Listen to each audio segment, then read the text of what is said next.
आं ronjon नार्जारि बे समाव आं दंफैयो लखिमपुर जिल्लानि सिङाव थानाय उत्तर खुलाबालि गामियाव उत्तर खुलाबालि गामिनिनो थागिबि जलस्रि ब्रह्मनि नखराव आं दंफैयो बे समाव बिथांमोननि नखराव मोनसे गालाय गुजुं जाथाय जादों होननानै जोंनि खौरांगिरिनि सिगाङाव बुंथिदों बेनि सोमोन्दै आङो माखासे बाथ्रा मिथिनो फैदों बिनिनो फिसाजो आंगो फिसाजो देरसिना जुनायाव 3 नं मुरखुं सेलेगाव हाबा जाहैदों होननानै मिथिनो मोन्दों बे हाबा जाहैनाय सासे सुबुङानो मैया न'आव फैबाय थानाय समाव गोमालांदों होननानै बिथांमोना जोंनि खौरांगिरिनि सिगाङाव बुंथिदों दानिया फैदो जोङो गावनि बिमानि असेनिफ्राय जोङो माखासे बाथ्रा मिथिनो लानानै फिसाजोआ माबायदि गोमाखो आरो बहा थांखो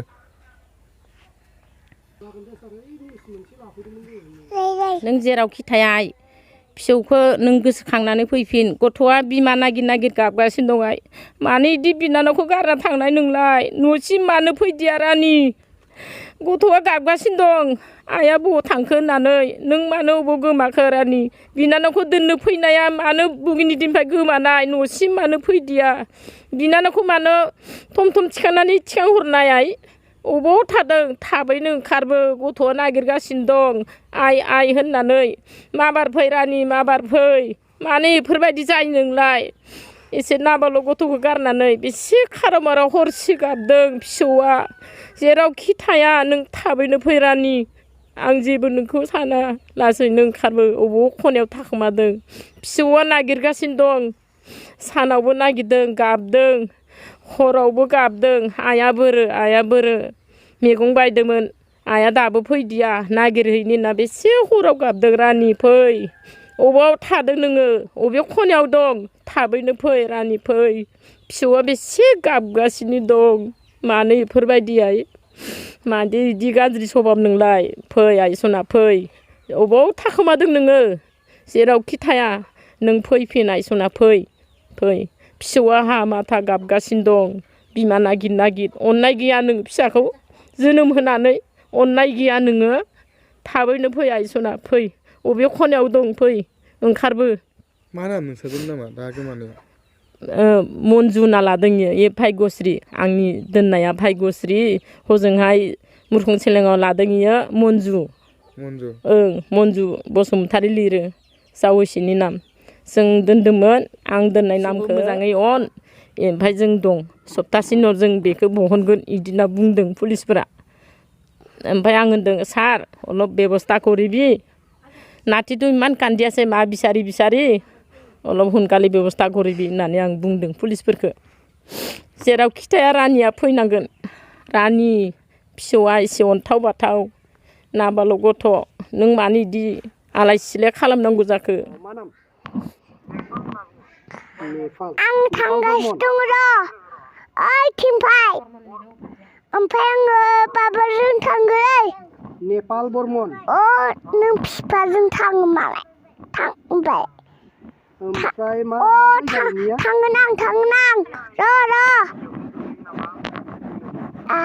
जाबाय जाबाय दे मा खालामहरफिनलाय दे ट्रेननि लामायाव थांदो माला थाङा ट्रेननि लामायाव माला थांनाय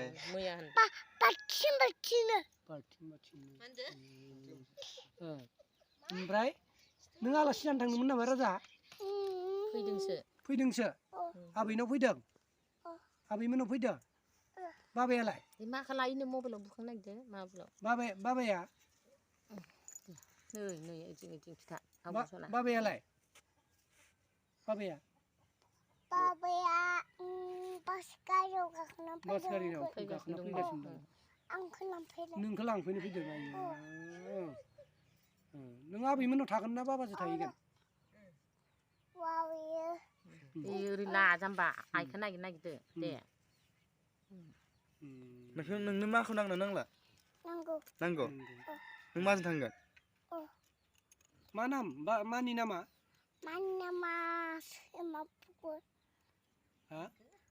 मन्जुलासो होनैसा जोंहानि जों दोननाया भाग्यश्री फिसौखौ मोजाङै अन ओमफ्राय जों दं सप्तासेनि उनाव जों बेखौ बहनगोन बिदि होनना बुंदों पुलिसफोरा ओमफ्राय आं होनदों सार अलप बेबस्था करिबि नाथिथ' इमान कान्दियासै मा बिसारि बिसारि अलप हुनकाले बेबस्था गरिबि होननानै आं बुंदों पुलिसफोरखौ जेरावखि थाया रानिया फैनांगोन रानि फिसौआ एसे अन्थाव बाथाव नाबाल' गथ' नों मानो इदि आलाय सिलाय खालामनांगौ जाखो थांगासिनो दङ र' ओइ थिंफाय ओमफ्राय आङो बाबाजों थांगोन नेपाल बरमन अ नों फिफाजों थाङो मालाय थां ओमफ्राय मा थांगोन आं र' थारैनो जोंनि बर' हारिनि सुबुंफ्राबो माखासे सुबुं दं दि गावनि फिसाजो फिसाज्ला जेबो नायालासिनो गुबुनजों खारलांनाय गुबुन हारिजों दोनखारलांनाय आरो लोगोसे गावनि जोनोमगिरि बिमा बिफानि गासै मान सन्मानखौ सानालासिनो बिदि खालामनानै थारैनो जोंनि हारिनि मोनसे मुगैथावना आरो जोंनि चेनेलनि गेजेरजों जोङो बेखौनो बुंबावनो सानो दे जाहाथे जोंनि बर' हारिनि सुबुंफोरा एबा बर' हारिनि आइजोफोरा जाहाथे गावनि फिसाजो फिसाज्लाफोरखौ बिदि आलाय सिलाय गालाङालासिनो बिदि खारलाङा दायो बिमाया मोदै रुखु रुखु ओंखारनानै मोदै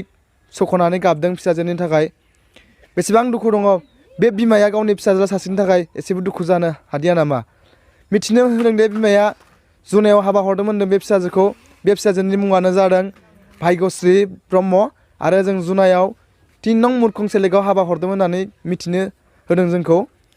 बेनि जुनायाव मोनसे मन्जु बसुमतारी होननानै बुंदों आरो बिनि फिसायनि मुङानो जादों प्रदीप बसुमतारी जुनाय मुरखं सेलेकनि बिथाङा जादों आरो बिखौ जोंनि लखिमपुर जिल्लानि